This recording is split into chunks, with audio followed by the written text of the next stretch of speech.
Entonces, es importante saber que la regulación de las funciones cardíacas va a depender principalmente de algunos estímulos que indique al corazón que se requiere que aumente o disminuya el flujo sanguíneo hacia ciertos órganos.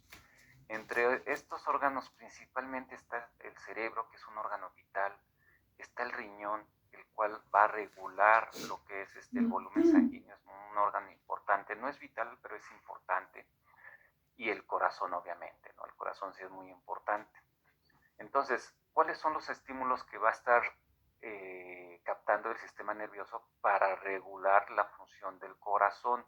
Pues es la presión sanguínea, si aumenta o disminuye. Recuerden que si aumenta o disminuye la presión sanguínea va a afectar directamente sobre lo que es la irrigación de la sangre hacia los tejidos, es decir, el aporte de oxígeno, de nutrientes. El mismo oxígeno va a ser un factor que va a regularlo, el volumen sanguíneo, que tiene mucho que ver con lo que es la presión arterial. Entonces, estos dos están relacionados, ¿verdad? Y los vamos a ver que se van a estar captando, o lo que son los receptores que van a estar captando estos estímulos serían los baroreceptores. Y lo que es el oxígeno junto con lo que es el CO2 y el pH lo va a captar los quimioreceptores. ¿Ok? Ahora, estos estímulos que los va a captar el sistema nervioso por medio de los receptores van a tener una actividad o la respuesta que va a darse ante estos va a ser en poco tiempo, va a ser actividades muy rápidas, las acciones van a ser muy rápidas, pero también van a durar poco tiempo, no van a durar mucho tiempo. Y cuando esto se descontrola van a aparecer enfermedades. Ahora, ¿cómo es que actúa el sistema nervioso? Pues va a actuar a partir de tres etapas principalmente. La primera es que hay una etapa sensorial en donde se van a estar captando estos estímulos nerviosos. Entonces, la parte sensorial. Y está dado, ya dijimos, por varios receptores, pero aquí es importante entender que hay de alta presión y de baja presión. Los de baja presión se le llaman baroreceptores de volumen. Por eso habíamos dicho que hay estímulos de volumen y estímulos de presión. Y otros son los quimioreceptores, que van a estar captando la concentración de oxígeno que hay en la sangre, de CO2 y del pH. ¿Ok? Bueno, estos estímulos van a viajar por vía aferente, es decir, por nervios, van a conducir los nervios, estos estímulos, a una área llamada integradora. En este caso ya dijeron que se encuentra en la región del bulbo raquídeo. Y hay tres zonas que van a estar regulando la actividad del corazón, que es una zona vasoconstrictora, una zona vasodilatadora y una zona sensitiva, que sería la cardioinhibidora. ¿Ok? Bueno, una vez que se interpreta estos estímulos, va a mandar la respuesta por vía aferente también, que también puede ser por el nervio vago o a partir de lo que es la médula espinal, ¿sí? A través de lo que son los nervios espinales, hacia diferentes órganos, entre ellos sería al sistema vascular y al corazón, que es lo que nos interesa ahorita. Y estos lugares o estos órganos van a tener una acción, ¿sí? Entonces, este estímulo va a llegar a lo que es el área efectora. Y aquí lo que son estos nervios efectores van a liberar sustancias que van a actuar directamente sobre el corazón y los vasos sanguíneos y van a tener un efecto simpático y parasimpático. El efecto simpático ya vimos que va a ser a partir de los receptores beta o alfa, beta 1, beta 2, alfa 1 o alfa 2, que ya nos van a hablar sus compañeros más adelante. Y cuando es parasimpática sería por los receptores colinérgicos, ¿sí? De la acetilcolina. que habíamos dicho que se llaman receptores muscarínicos.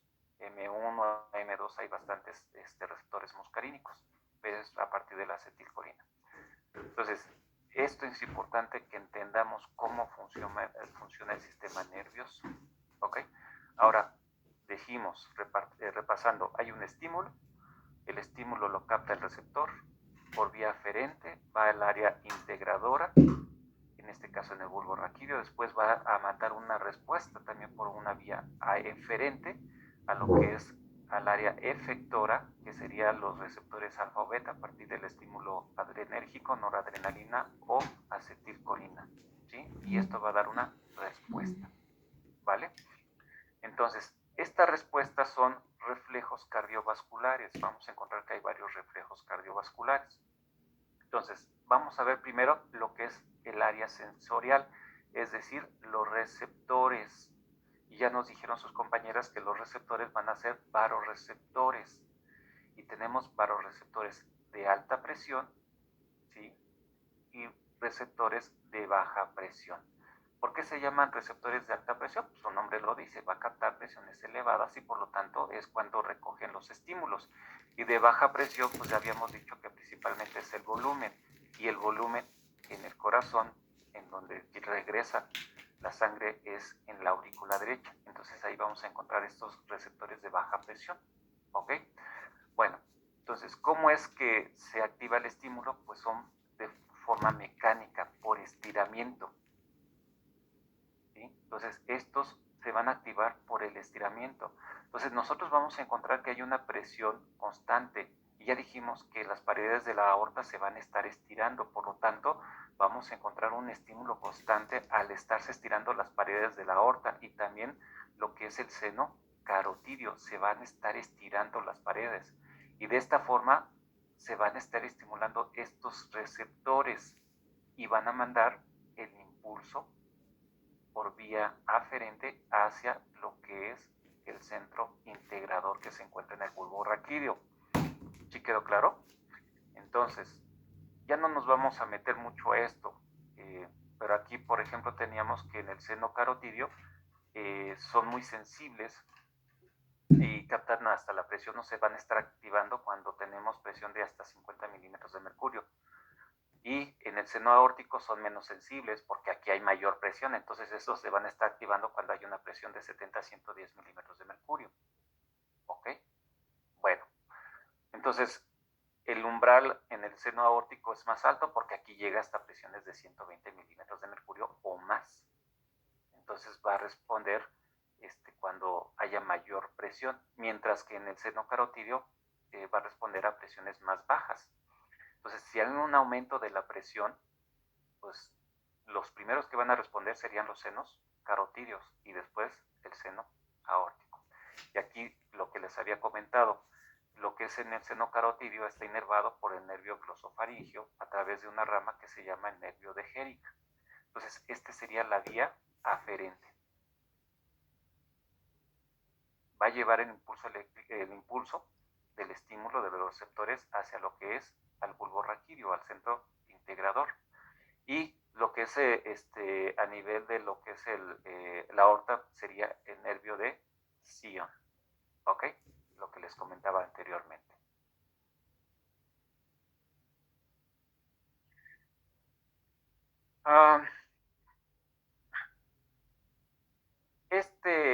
Estos vasoreceptores van a dar una respuesta negativa. Recuerden que lo que es el sistema nervioso, el nodo sinusal, tiene una frecuencia de disparo de hasta 100 disparos por minuto, que esto equivale a la frecuencia cardíaca. Entonces, yo anteriormente les había dicho que está regulado por lo que es el sistema nervioso parasimpático.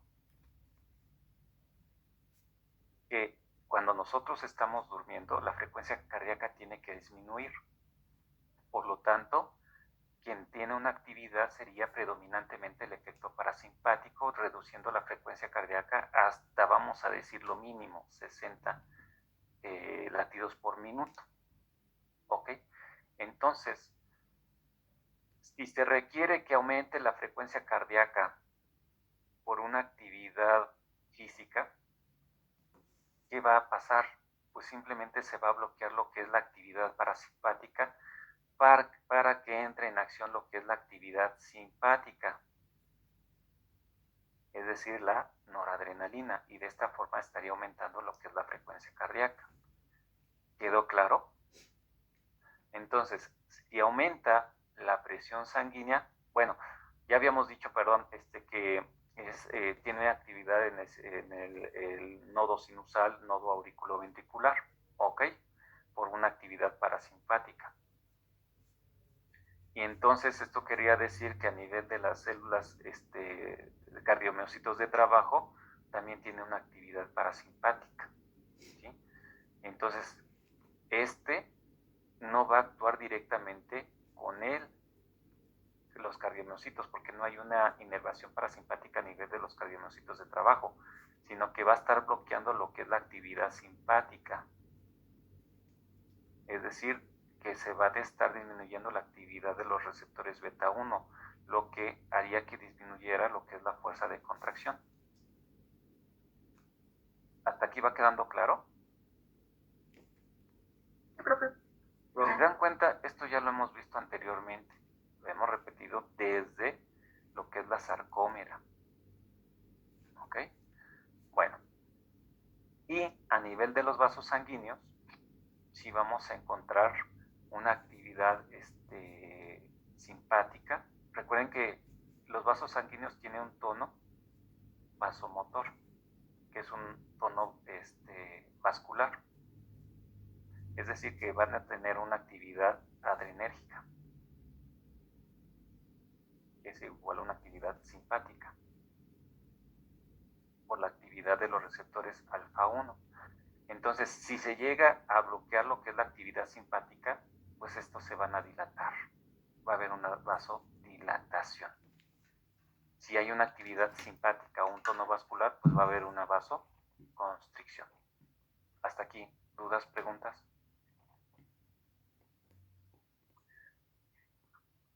No.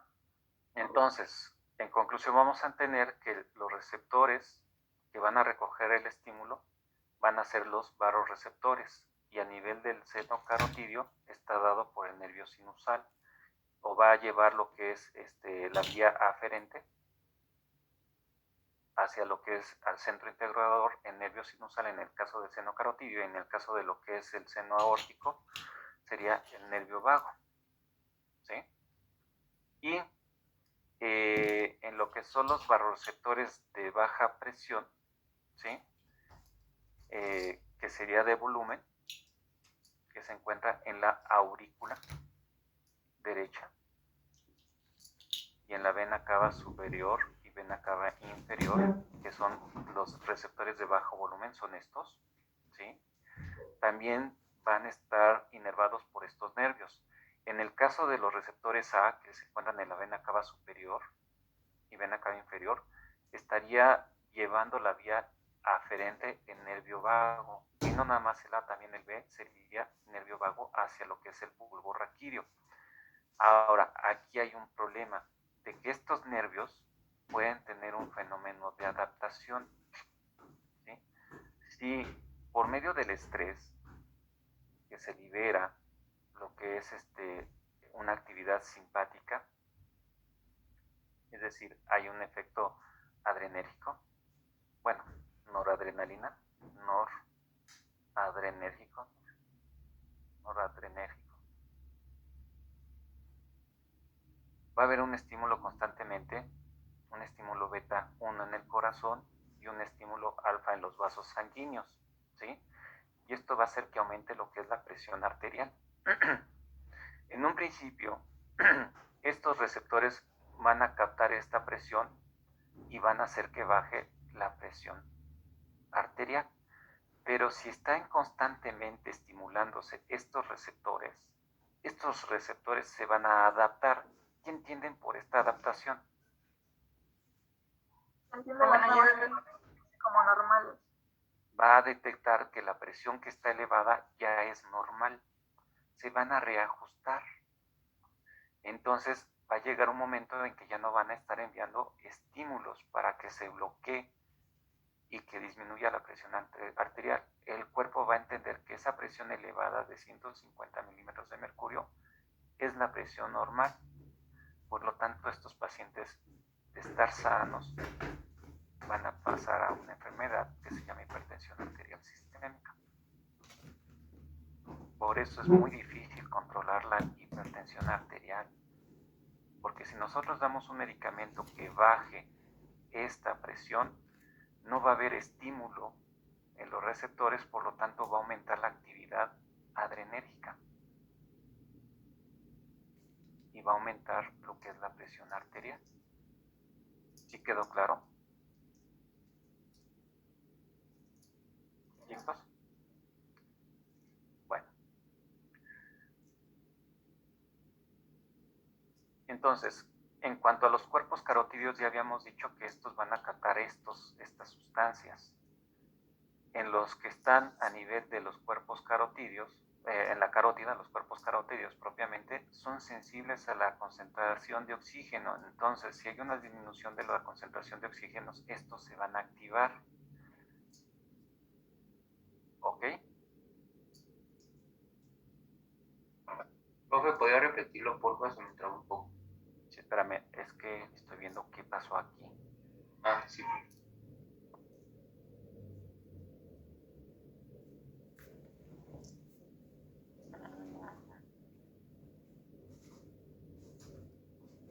Ok, ya. Aquí en los cuerpos carotídeos van a tener mayor sensibilidad a lo que es la presión parcial de CO2 y a lo que es el pH. Se van a activar principalmente por la cantidad de CO2 que hay en la sangre y las concentraciones de pH o el pH, concentraciones de hidrogeniones, mientras que los aórticos son sensibles principalmente a la concentración de oxígeno y de CO2, es decir, se van a activar cuando haya menor concentración de oxígeno y mayor concentración de CO2. Y en el caso de los cuerpos carotídeos se van a activar cuando aumente lo que es la presión parcial de CO2 y el aumento del pH. ¿Ok? Eso es cómo van a estar funcionando estos quimiorreceptores. Recuerden que hay tanto a nivel de los cuerpos de las arterias carótidas como de la aorta. ¿Ok? Bueno, y aquí estamos viendo estos cuerpos carotídeos, estos quimiorreceptores. Estos quimiorreceptores, para poder captar estas sustancias, requieren que tengan una gran irrigación, son abundantemente irrigados. ¿Ok?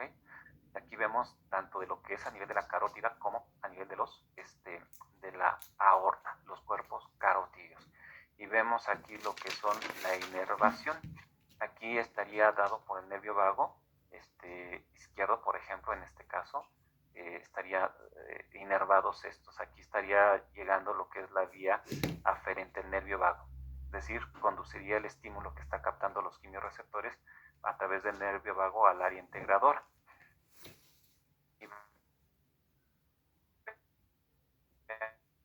Como también tenemos aquí el nervio vago derecho, estaría en los cuerpos carotídeos del lado derecho. ¿Ok? Aquí sería la carótida, sería la carótida primitiva. Aquí tenemos otros cuerpos, dos que tienen quimiorreceptores. Aquí, por ejemplo, tenemos en la bifurcación de la subclavia y de la carótida primitiva derecha. ¿Ok? Esta dilatación sería lo que es el seno carotídeo. Aquí estarían los senos, lo que son los barroreceptores, ¿vale? Hasta aquí, ¿dudas, preguntas? Entonces, estaría también los esofaringeos. Sí, no, nada más lo que son los quimiorreceptores están siendo inervados por el nervio vago. Y bueno, ya vimos lo que es los receptores y lo que es la vía aferente. Ahora vamos a ver lo que es el área de integración. Y ya nos dijo sus compañeras que se van a encontrar en lo que es en el bulbo raquídeo. Y vamos a encontrar, ya hablamos de estas áreas, vasoconstrictora, cardioinhibidora y vasodilatadora. ¿Sí? Y aquí vamos a ver que estos impulsos van a llegar a lo que es, primero, al área cardioinhibidora, principalmente a lo que es el núcleo de tracto solitario. Aquí estarían llegando lo que es la vía aferente. Llega a estas estructuras. Y de estas estructuras, pues vean cómo va a tener una sinapsis a lo que es el núcleo motor del vago, ¿sí? Y cuando hay una actividad aquí del núcleo motor del vago, vean cómo esta vía parasimpática se activa, ¿sí? Pero no nada más va a tener esta actividad parasimpática el núcleo motor dorsal del vago, sino también lo que es el núcleo ambiguo. Tiene lo que es una función parasimpática. ¿Sí quedó claro? Y vamos a tener lo que es el área vasomotora, que es esta. Y esta vía o área vasomotora, las fibras van a pasar a través de la médula espinal hasta llegar a lo que es a las fibras preganglionares. El estímulo pasa a los ganglios nerviosos y después a lo que es a los nervios postganglionares. Y ahí va a ir al área efectora, que serían los receptores beta 1 o alfa 1, beta 2 principalmente. ¿Ok? Hasta aquí quedó claro. Entonces, esta es una vasomotora. Bueno.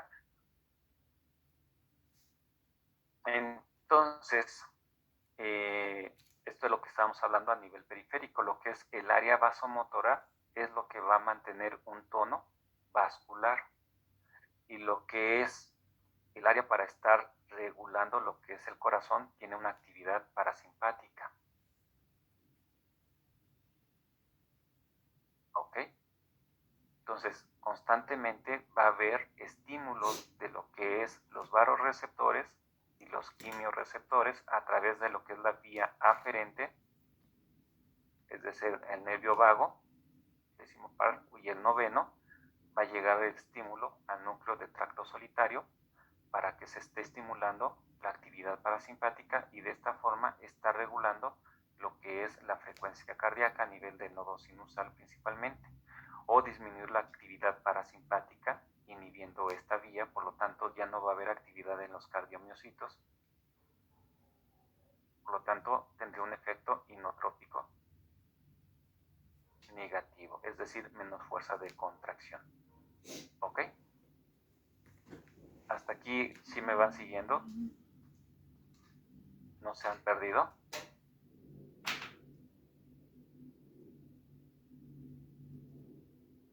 Chicos, Creo que no, profe. bueno. Esta vía, pues, es el área vasomotora. Entonces hablábamos de un tono vascular. Entonces, mientras que no sea inhibida esta vía por medio del núcleo de tracto solitario, pues va a haber una actividad simpática que va a llegar, insisto, con las fibras preganglionares y después las postganglionares. Y aquí vean cómo vas a tener lo que es la actividad de vasoconstricción, va a mantener un tono muscular y también va a ir directamente al corazón, a lo que son los cardiomiocitos de trabajo, por lo tanto va a tener una mayor fuerza de contracción, aumentando lo que es la presión arterial. ¿Ok? Esta ilustración lo van a encontrar en el boro, pero no se vayan al capítulo de nervioso, está en cardiovascular, ahí lo van a encontrar estos esquemas y también ahí está la explicación. ¿Ok? Entonces, cuando hay una actividad a nivel del área vasomotora, se va a ir por lo que es la médula espinal. Aquí tenemos el área vasomotora y el estímulo va a viajar a través de la médula espinal, activando lo que son las neuronas preganglionares. Estas neuronas van a salir de la médula espinal. Ajá. Y estas fibras preganglionares, algo muy chistoso, tienen una actividad colinérgica, es decir, están reguladas por la acetilcolina. Ajá, acetilcolina. Y va a llegar a lo que son a los ganglios simpáticos. Y estos ganglios simpáticos tienen sus neuronas posganglionares, que vendrían siendo estas posganglionares. Y estas sí ya van a tener una actividad adrenérgica. Ya habíamos dicho que a nivel de los vasos sanguíneos la actividad va a ser a partir de los receptores alfa 1, ¿sí? Y a nivel del corazón ya dijimos que es beta 1. Por lo tanto, en los vasos sanguíneos va a haber una vasoconstricción y en el corazón mayor fuerza de contracción.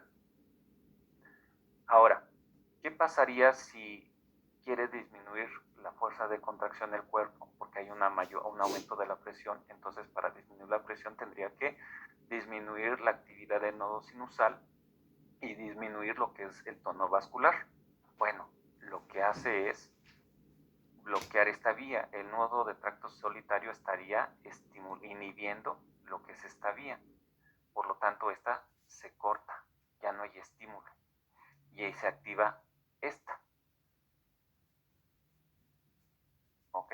Entonces, por ejemplo, en esta imagen vemos cómo este nervio vago iría directamente a lo que es al nodo sinusal, disminuyendo la frecuencia cardíaca.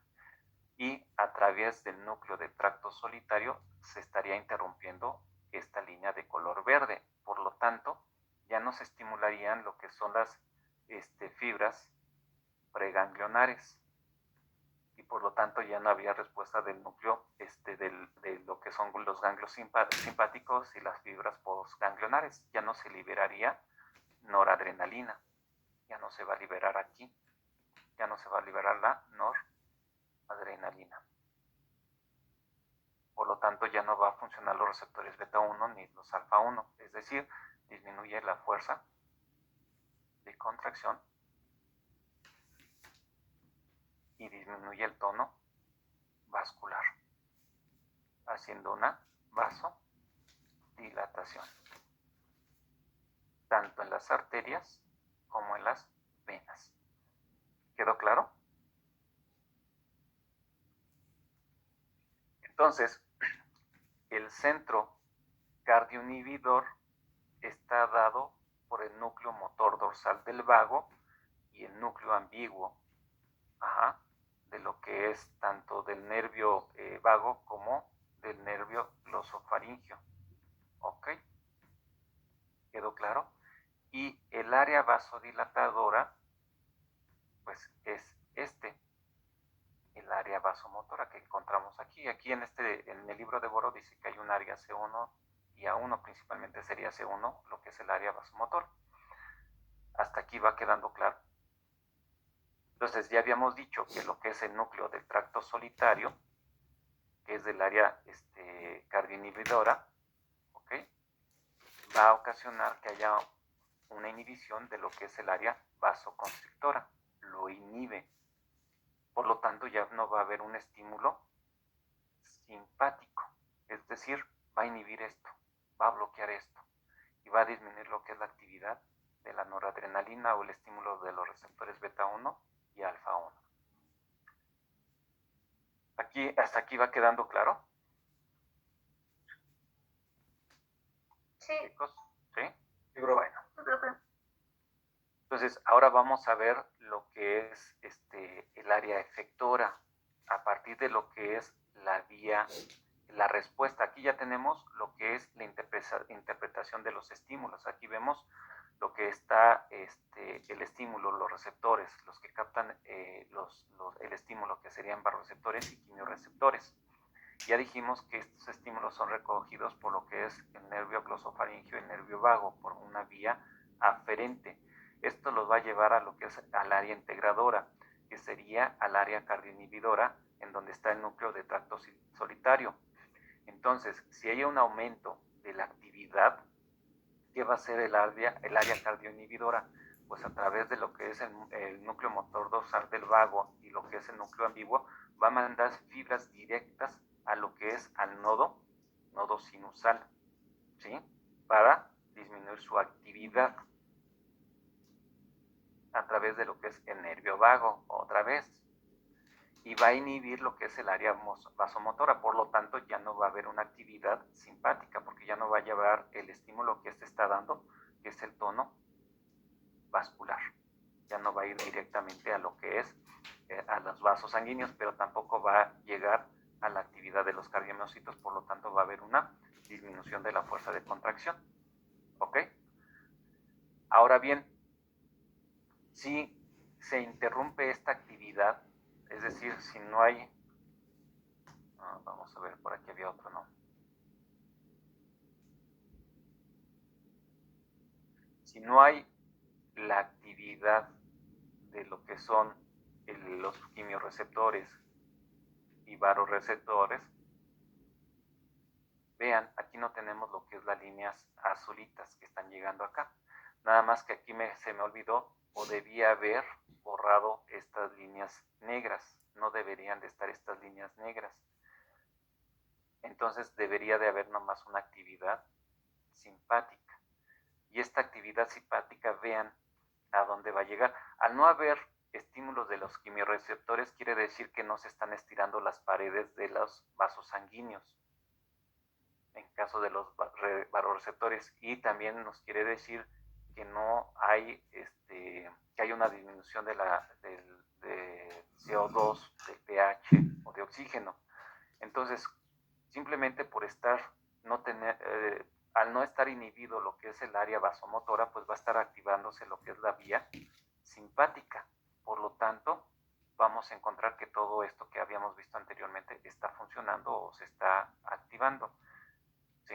Entonces va a haber un aumento de la fuerza de contracción, va a haber una vasoconstricción de los vasos sanguíneos, y por lo tanto esto va a tener como un efecto aumentar lo que es la presión arterial. ¿Hasta aquí quedó claro? ¿Seguros?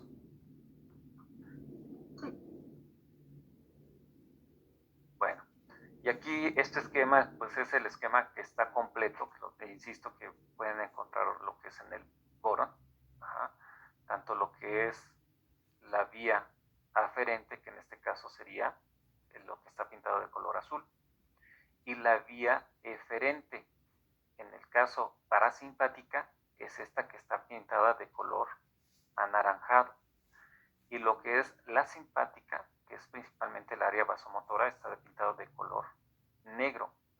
Después las fibras preganglionares están de color rojo y las fibras postganglionares están de color azul, ¿sí? Y aquí ya tenemos el efecto adrenérgico. Bueno, nada más aquí era para que vieran cómo a partir de lo que es la actividad adrenérgica, que puede ir directamente a lo que es al plexo cardíaco, ¿sí? E ir hacia lo que es al nodo sinusal y nodo auriculoventricular. Este sería un efecto adrenérgico, noradrenérgico. Pero también tenemos el efecto noradrenérgico que va hacia lo que es el tallo cerebral, y vemos como aquí estaría actuando principalmente a lo que es a los cardiomiocitos de trabajo. ¿Sí? Perdón, este sería el nervio vago. Y vea cómo es acetilcolina. Estaría disminuyendo la frecuencia cardíaca. Y aquí está lo que es receptores beta 1. Si queda claro este esquema, vamos a repetirlo nuevamente. Este que va directamente de lo que es el bulbo raquídeo, que habíamos dicho que sería de lo que es el núcleo dorsal, motor dorsal del vago, y lo que es el núcleo ambiguo, que son estos dos, van directamente hacia lo que es el corazón. Lo vamos a pintar de color azul. Estas fibras salen directamente del centro integrador, y vean cómo también va a lo que es un ganglio nervioso, y de aquí vean cómo va sus fibras nerviosas principalmente al nodo sinusal y lo que es al nodo auriculoventricular. Casi no hay actividad en el músculo cardíaco. Esta la deberíamos haber borrado, esta línea. Es muy poca, prácticamente nula. ¿Ok? Ahora, lo que es el área vasomotora, que es esta, habíamos dicho que va a viajar vamos a ponerla de color verde, por lo que es el tallo cerebral. Y vean, en el pleso cardíaco tenemos fibras preganglionares, que son, habíamos dicho que son muscarínicas, es decir, se activan por acetilcolina, y las fibras postganglionares, vean hacia dónde se va. Se va a ir también a lo que es al nodo sinusal y al nodo auriculoventricular, y a lo que es propiamente al músculo cardíaco, estimulando receptores beta 1. Por ejemplo, es efecto cronotrópico positivo e inotrópico positivo. En los muscarínicos únicamente vamos a tener efecto cronotrópico negativo. Y vean cómo el estímulo sigue bajando y cómo va a llegar a los vasos sanguíneos, a las venas y a las arterias. ¿Ok? Y también va a activar lo que es la médula suprarrenal, pero vean cómo aquí sería por medio de la acetilcolina. Y esto va a hacer que se produzca adrenalina. Cuando estamos hablando del sistema nervioso central, hablamos de un quimioreceptor o un neurotransmisor es noradrenalina. Es casi lo mismo que lo que produce el riñón, que es la adrenalina. ¿Ok? Y esta adrenalina ya nos va a decir sus compañeros que va a actuar igual en los receptores beta 1 o alfa 2. ¿Ok? Hasta aquí dudas, preguntas.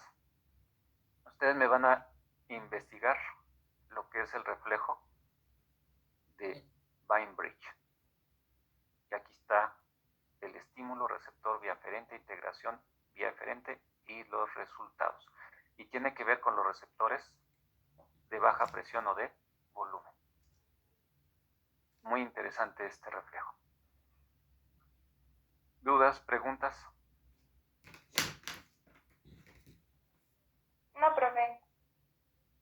¿Ninguna? Un comentario. En los libros que nos pasó, creo que no está el boro. ¿Cree que nos lo podría mandar? Sí. Muchas gracias. Ok, se los mando hoy, al ratito, ¿vale? Está bien. Nada más que les comento algo. El libro, el boro, es difícil de entenderlo. A mí me ha costado trabajo entenderlo. ¿Ok? Entonces, por eso les mandé libros que son sencillos, los más comunes. Pero al ratito se los envío, ¿vale? Y aquí tenemos un resumen de lo que va a ser los receptores, que esto nos los va a decir sus compañeros más adelante. Bueno, si no hay dudas, preguntas, continuamos con lo que es la regulación humoral. Entonces continuamos, chicos. ¿Quién sigue? Mientras voy a empezar a mandarles lo que es el libro de Bohr. Sí.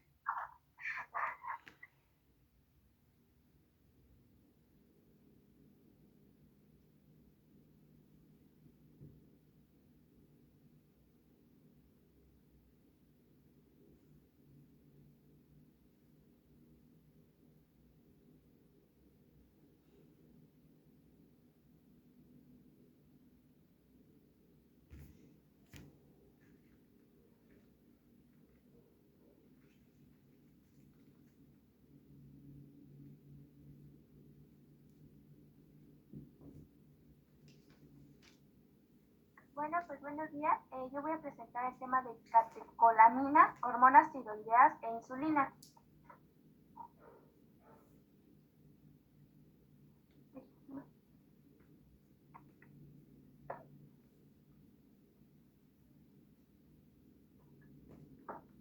Las catecolaminas son denominadas, más bien denominan a todo el compuesto que tenga un grupo catacol y esté unido a una cadena lateral con un grupo amino. Son segregadas por la médula adrenal con el propósito de partir a la circulación sanguínea. Las catecolaminas en el plasma están débilmente asociadas con albumina y las catecolaminas más importantes son la adrenalina, que tiene un 80% de presencia en la médula adrenal, y la noradrenalina, que tiene un 20%. Su tiempo de vida es de 10 a 100 y su tiempo de vida es de 10 a 100 segundos. La biosíntesis de las catalaminas, más bien estas son sintetizadas por la tirosina y consta de 4 etapas. La hidroxilación, en la cual es catalizada por la enzima tirosina hidroxilasa. La descarboxilación, donde la dopa pasa a ser dopamina por la descarboxilación que activa la enzima descarboxilasa de aminoácidos aromáticos. La tercera, que es la hidroxilación, esta se da mediante la dopamina B hidroxilasa, en donde la dopamina se convierte a la noradrenalina. Y la metilación, donde la noradrenalina es metilada en el hidrógeno de su grupo amino y gracias a este proceso se obtiene la adrenalina.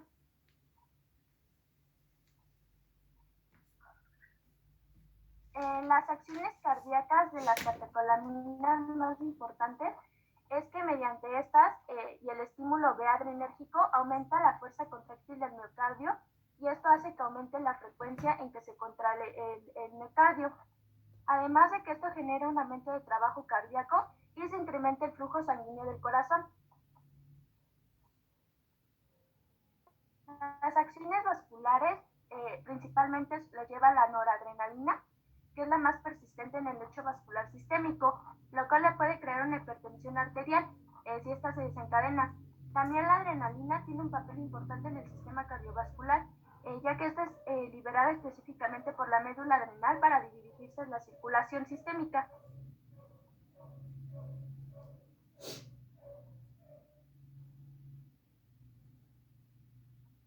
Ahora presentaré lo de las hormonas tiroideas. Las hormonas tiroideas serán hormonas secretadas por la glándula tiroides y estas estimularán el consumo de oxígeno de casi todas las células corporales, aparte de que estas intervienen en el metabolismo de los lípidos y los carbohidratos. Las hormonas tiroideas más importantes o las que son más segregadas son la tiroxina y la triiodotironina y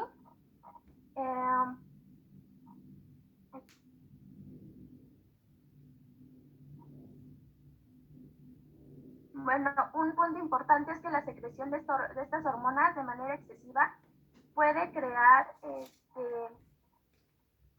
confusión corporal, nerviosismo, taquicardia y generar una elevada temperatura corporal.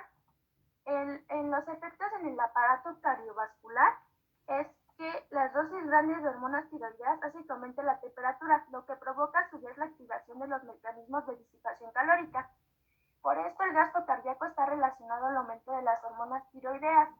Por lo tanto, la frecuencia del latido cardíaco aumenta con acortamiento del tiempo de circulación, lo que crea una aceleración de la frecuencia cardíaca e intensifica la fuerza de contracción. Principalmente, el corazón contiene dos formas de isoformas de la cadena pesada de miosina, la miosina alfa y la cadena pesada de miosina B. Disculpe, ¿sí me estoy escuchando? Sí. Muchas veces que mi internet está mal, pero bueno.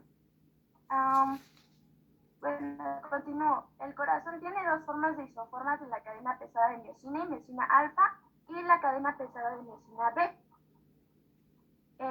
Podemos decir que la cadena pesada de miosina beta tiene una menor activación con la TPasa y la alfa es más afín con esta.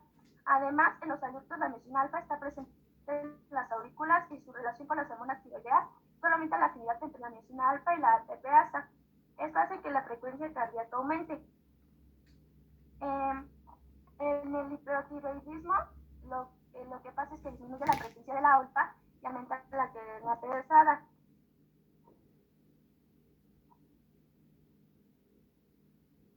De la insulina encontré muy poco relacionado al sistema cardiovascular. De hecho, encontré más su relación con la sangre que con los vasos y el corazón. De todos modos lo digo, ¿no, profesor? Sí. Bueno, de la insulina tenemos que es uno de los 4 peptídeos pancreáticos.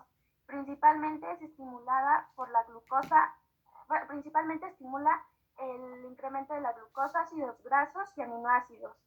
Aparte de que esta es sintetizada por el retículo endoplasmático rugoso de las células B y también es creada por esta misma célula. En esta tabla puse algunas de las...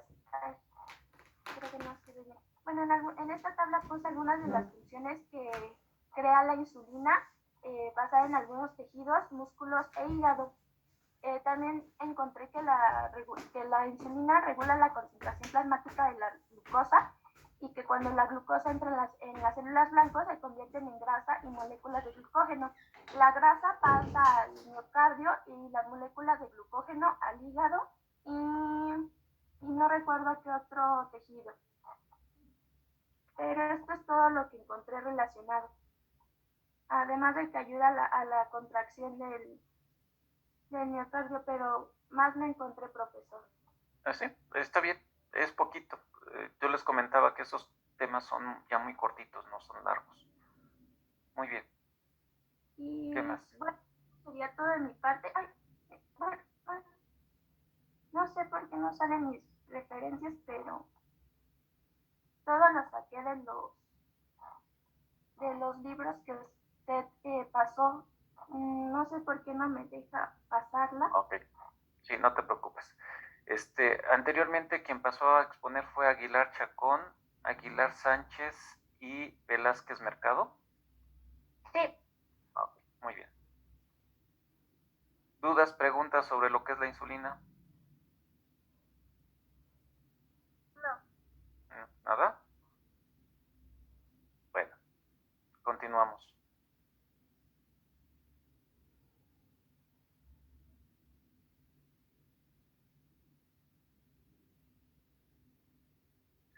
Con lo que son la actividad adrenérgica de las catecolaminas. ¿Dudas, preguntas?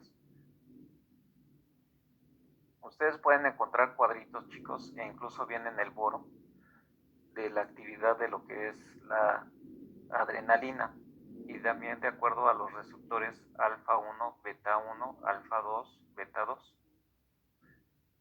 Nada más para comentarles, déjenles comparto esto. Espérenme tantito.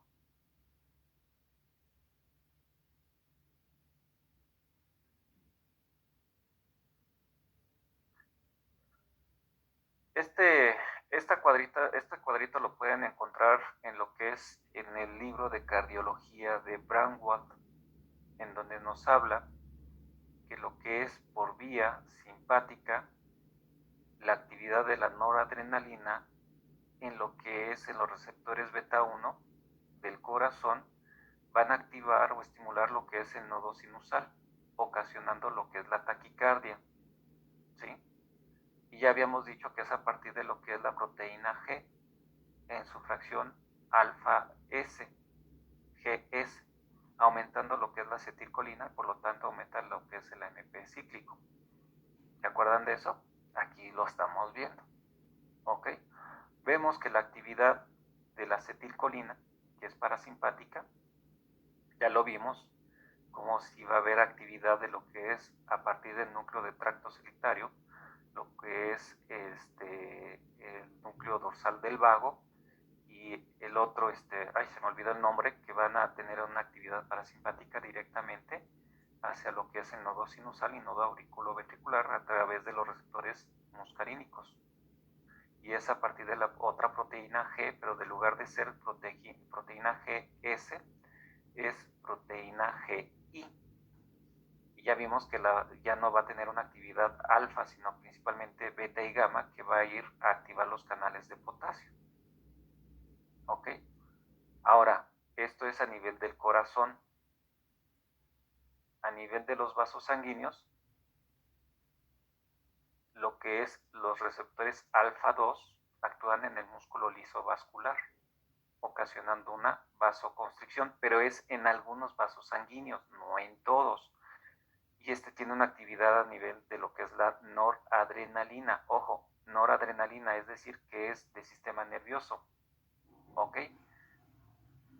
Los alfa 1 tienen una actividad más específica de las noradrenalina. Vean cómo es la actividad neurotransmisor de noradrenalina, actúan en los receptores alfa 1. y van a ocasionar vasoconstricción en la mayoría de los vasos sanguíneos, en la mayoría. Mientras que la adrenalina estaría siendo principalmente en los beta 2. ¿Quedó claro? Y recuerden que la adrenalina viene de la médula suprarrenal. Y vean lo que va a ocasionar la adrenalina, una vasodilatación en la mayoría también, pero sobre todo a nivel de los músculos, el beta 2, no el alfa, beta 2. ¿Sí?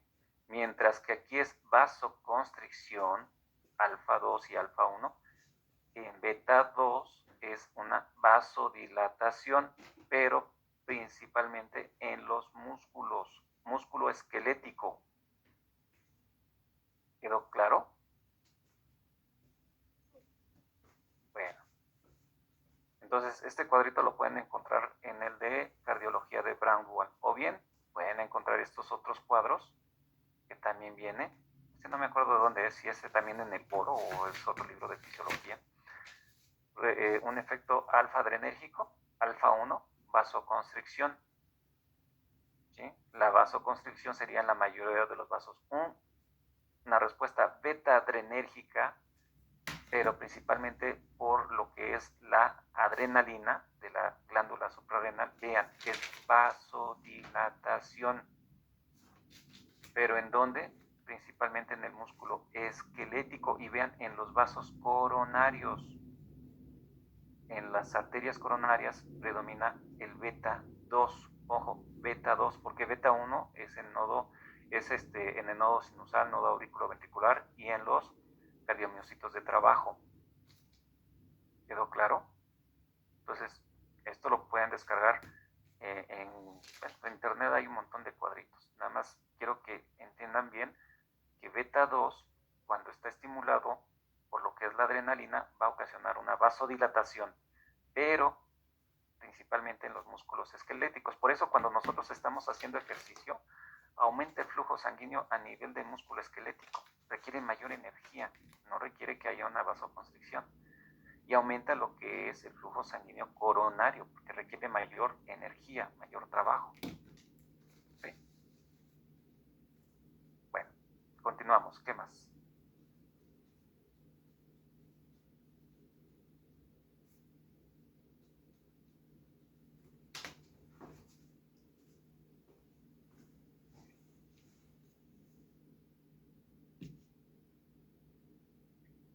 ¿Quién sigue? Yo voy a compartir pantalla. Adelante, adelante. Ya ahorita quien sigue pueda compartir pantalla.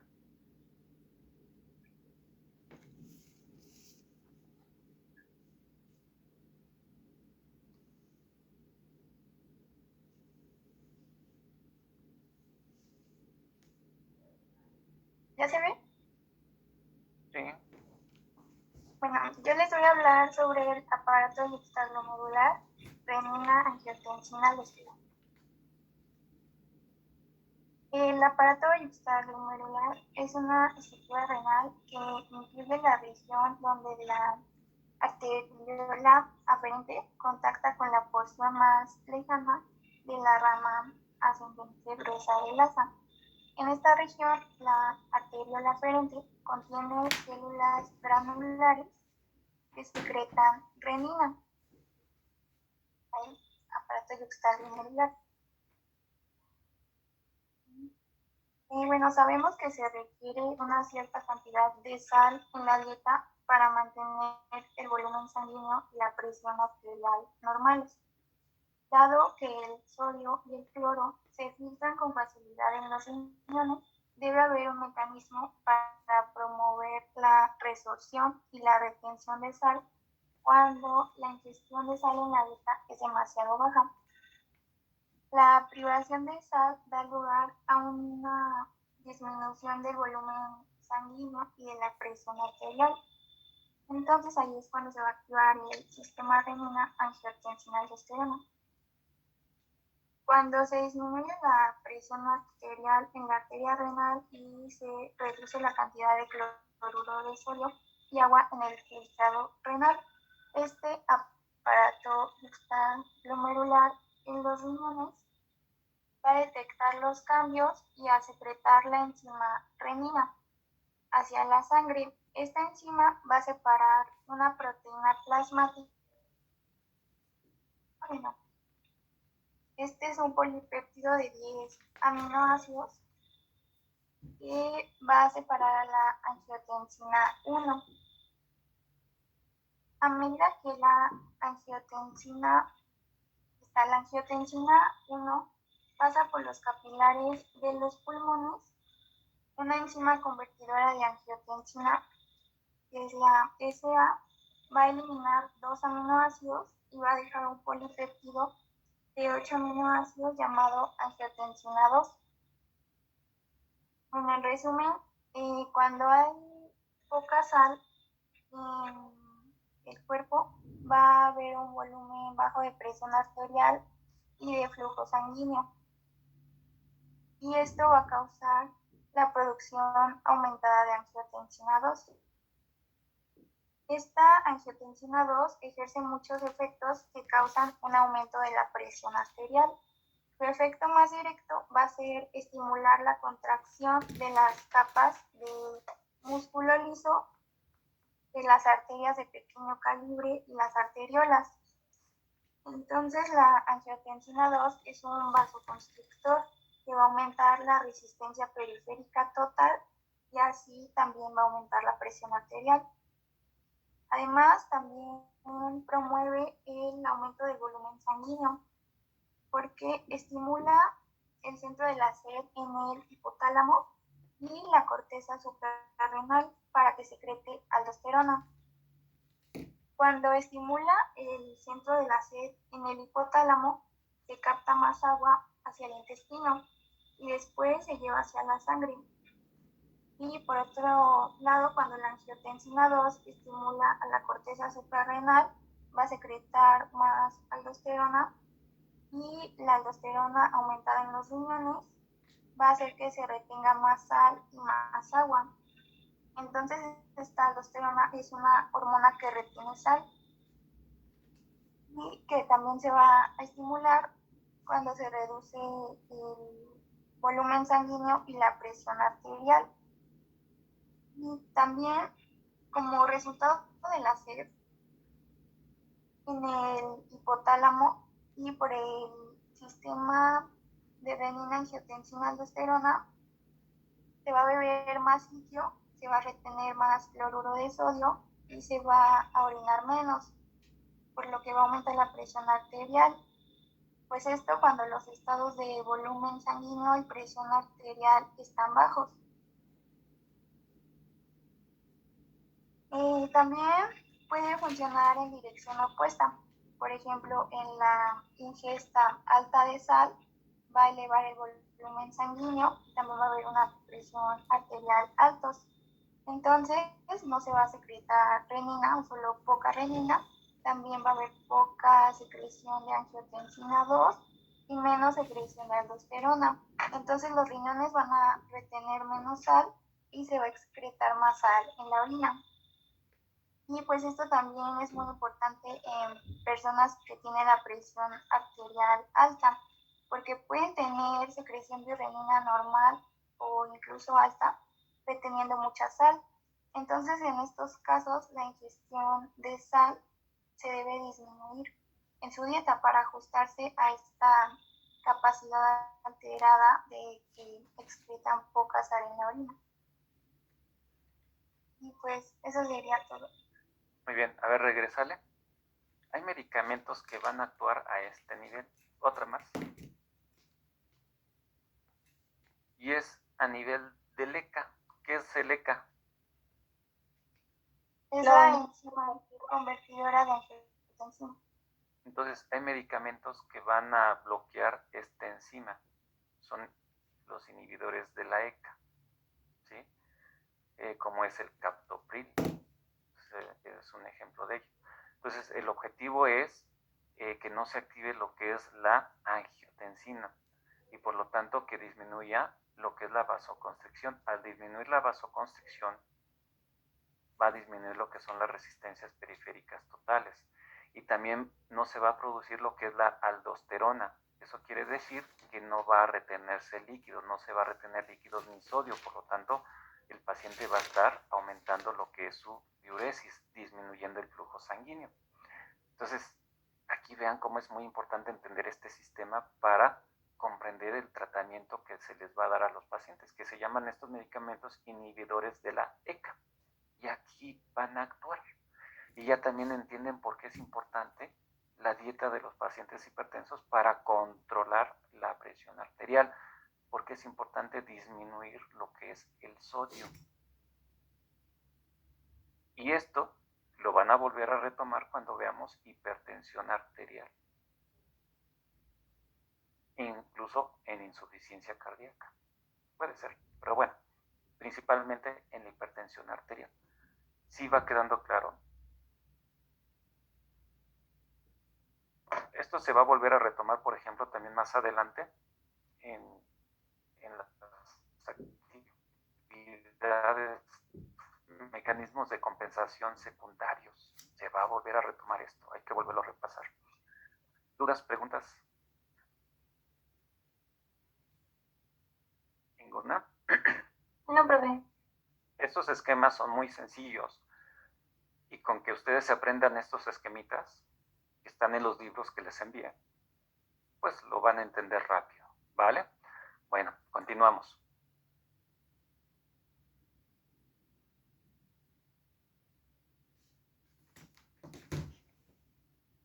Fue Abigail, ¿verdad? La que... ¿Y el factor natriurético auricular?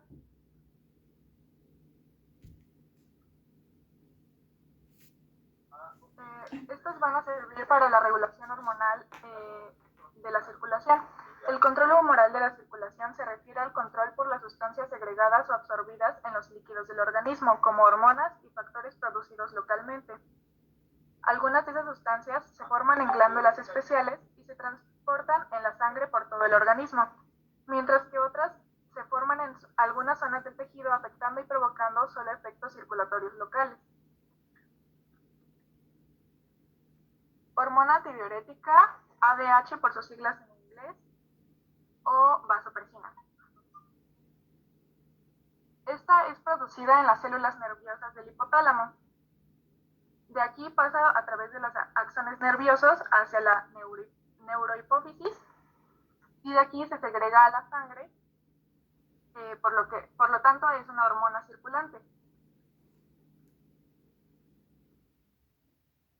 La función de la hormona antidiurética es ayudar a controlar el volumen del líquido corporal, incrementando la reabsorción de agua de los túbulos renales hacia la sangre.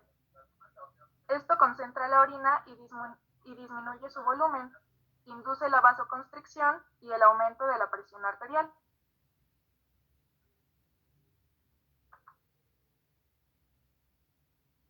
La vasopresina es aún más potente que la angiotensina 2 como vasoconstrictora, por lo que se convierte en una de las sustancias constrictoras más potentes del organismo.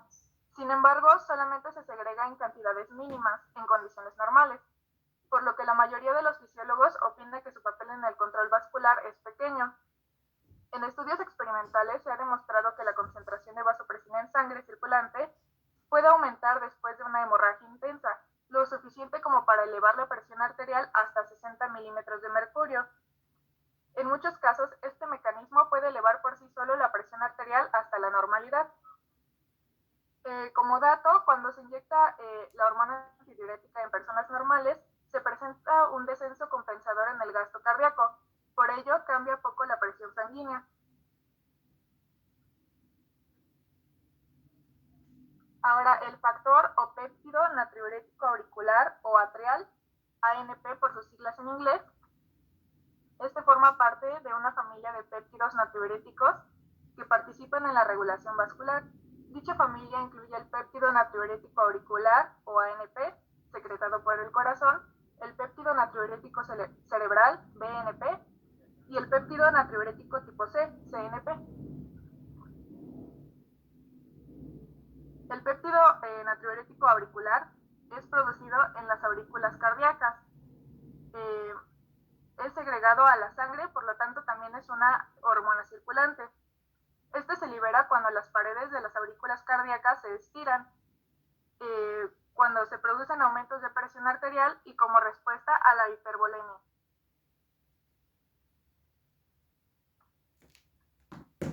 Los efectos que tiene el péptido natriurético auricular es que aumenta la excreción de sodio y agua por los riñones, reduciendo la presión arterial, contrarresta la acción de varios agentes vasoconstrictores, produce vasodilatación de la arteriola aferente,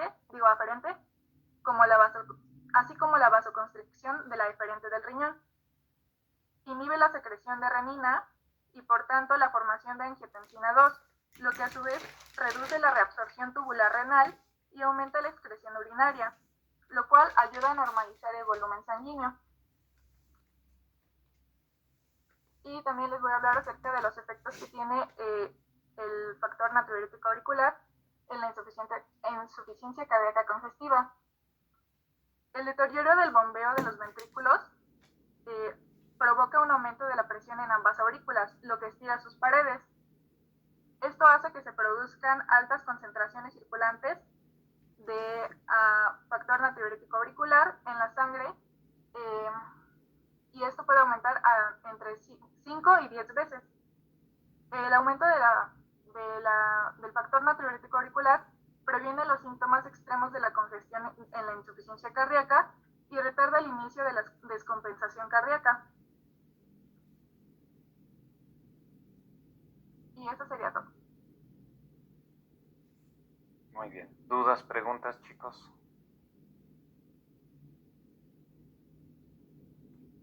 No, bro. A ver si le regresas 2 diapositivas antes.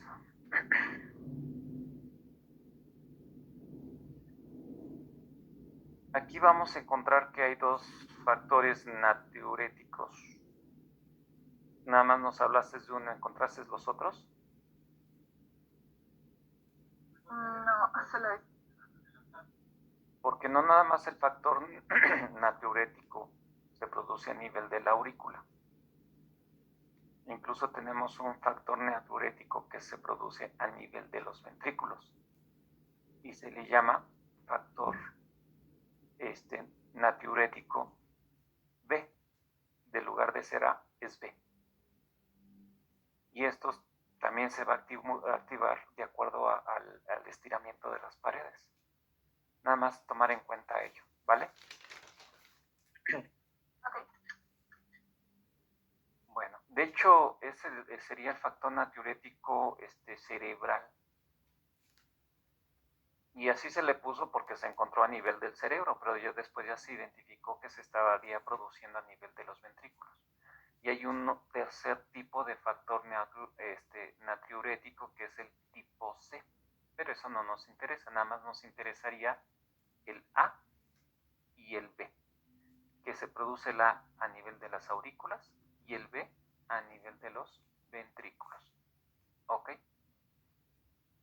Bueno, ¿dudas, preguntas?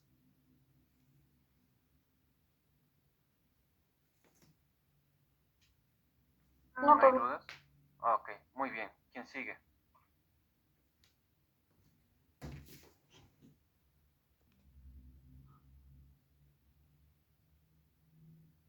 Ok, ¿sí me escuchó?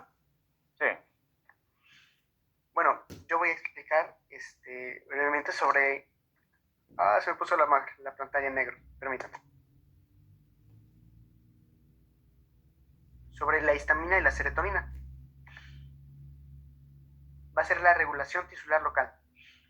Brevemente voy a explicar, me pareció muy curioso lo que encontré en el Guyton, porque estuve investigando sobre estas dos y me dio curiosidad sobre que varios libros nos hablan, varios artículos también, que no se sabe específicamente la función, que no se sabe definida la función de estas dos en el tejido cardíaco.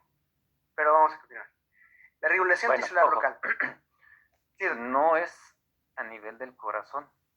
¿En dónde es? Había leído que decía en el tejido cardíaco. Así decía, dice, no está completamente definida su función en el tejido cardíaco. Por eso, no es en el corazón, en donde sí. Y ahí lo tienes. ¿En el músculo? ¿Cuál? ¿O cómo? Sí. ¿En el músculo cardíaco? No. ¿En dónde? Híjole. ¿Músculo liso? ¿Y en dónde hay músculo liso? En los vasos.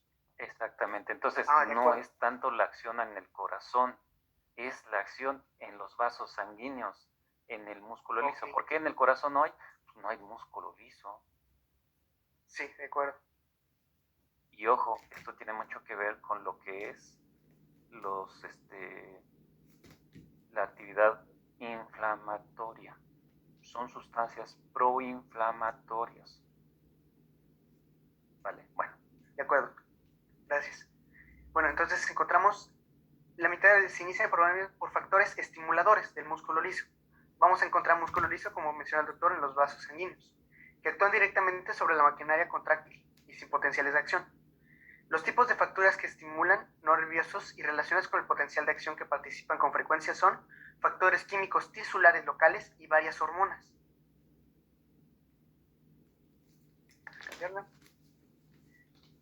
Muchas de las hormonas circulantes en la sangre afectan en cierto grado a la contracción del músculo liso. Sí. Algunos tienen efectos profundos, entre las más importantes se encuentran, que anteriormente, como ya expusieron mis compañeras, y yo voy a explorar rápidamente sobre la serotonina y la histamina. Factores tisulares locales. Algunos receptores hormonales de la membrana del músculo liso abren canales iónicos de sodio, calcio y despolarizan la membrana.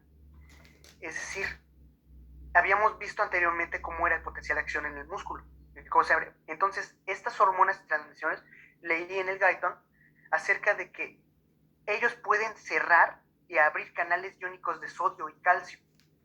También los pueden inhibir. Que normalmente están cerrados, se abren, lo que permite el paso de iones positivos de potasio. Estas dos acciones aumentan el grado de negatividad e inhiben intensamente la contracción muscular. Entonces, estos factores nos pueden causar una contracción muscular o dilatar. ¿Estoy en lo correcto, doctor? Porque leí este tema y se me hizo algo curioso. Pero aquí, en el músculo liso. Sí, aquí recordar que es en el músculo liso. Y habíamos dicho que a nivel del músculo liso hay un tono vascular, es decir, hay una estimulación adrenérgica, alfa 1. Por lo tanto, va a haber una contracción sostenida.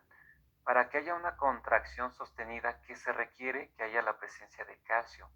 Entonces, aquí en los vasos sanguíneos va a haber una entrada constante de calcio por diferentes mecanismos, que puede ser a partir de calcio, sobre todo extracelular. Y no va a ser igual que en el corazón, que se va a estar sacando inmediatamente. No, aquí va a haber calcio constantemente. Entonces, cuando se activan estas hormonas, nos dices que se van a cerrar los canales de calcio, perdón, canales iónicos de sodio y de calcio. ¿Qué quiere decir? Que al cerrarse la entrada de calcio constantemente, el calcio va a disminuir dentro de lo que es la célula del músculo liso. Por lo tanto, va a empezar a disminuir lo que es el tono vascular, es decir, la contracción, y se empiezan a relajar. Y el efecto que va a tener a nivel de los vasos sanguíneos va a ser una vasodilatación. No quiero que se me vayan a confundir y pensar que esto ocurre en el corazón. Esto no ocurre en el corazón, ocurre en los vasos sanguíneos, en el músculo liso. Es muy diferente la actividad del potencial de acción en el músculo liso comparado con lo que es el músculo cardíaco. ¿Sí quedó claro? Sí, así es. Muchas gracias, doctor. Continuamos en la siguiente diapositiva. Ahora sí, la histamina. Se define como un neurotransmisor a nivel periférico. La histamina tiene efectos en la frecuencia y fuerza de la contracción cardíaca. La contracción del músculo liso, también anteriormente mencionada, de las vías respiratorias y del sistema gastrointestinal. Esto es sobre su almacenamiento y la liberación. Los mastocitos y los basófilos van a ser quienes almacenarán y liberarán la histamina. Se encuentran en cantidades importantes en la piel y en la mucosa. En el sistema nervioso central, la histamina es almacenada en vesículas, en las terminales nerviosas de las neuronas histaminérgicas. y su liberación es inducida por la despolarización, inhibiéndose en la ausencia de calcio por concentraciones elevadas de magnesio, lo que indica participación en los canales de calcio y dependientes de voltaje. Es similar al descrito por los neurotransmisores. Vamos a enfocarnos en que la histamina tiene 4 receptores. Sin embargo, los que nos van a ser importantes ahorita va a ser el H1 y el H2. El H1 es el que actúa en el músculo liso y en el músculo cardíaco. El receptor H1 de la histamina se encuentra presente en grandes cantidades en los tejidos cardíacos, aunque su función no está bien definida. Se sabe que la estimulación de los receptores provoca cambios en la actividad mecánica como en la eléctrica. En sus efectos eléctricos encontraremos un acortamiento del potencial de acción ventricular y una disminución de la excitabilidad.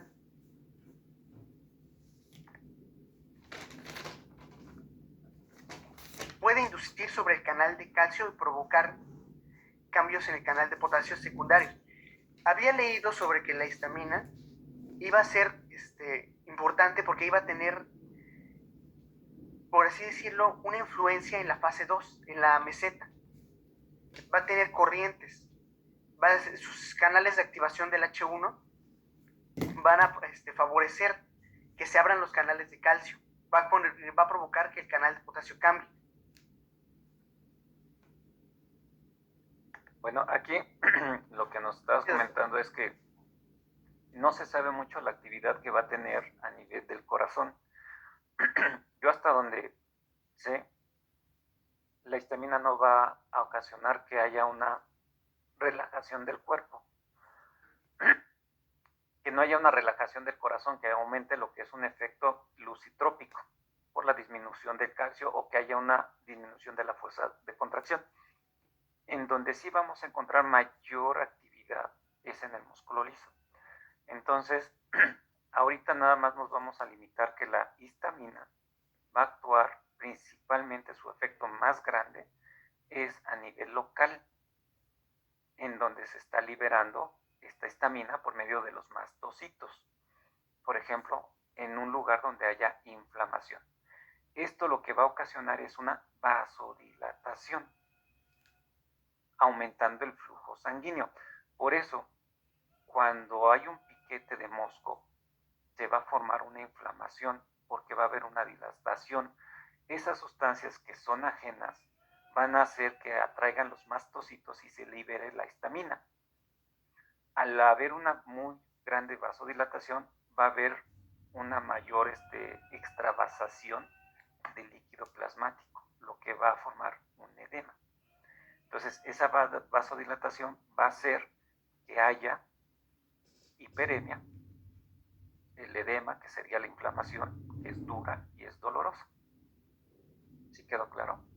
Entonces, ahorita vamos a quedarnos que la histamina actúa principalmente en el corazón.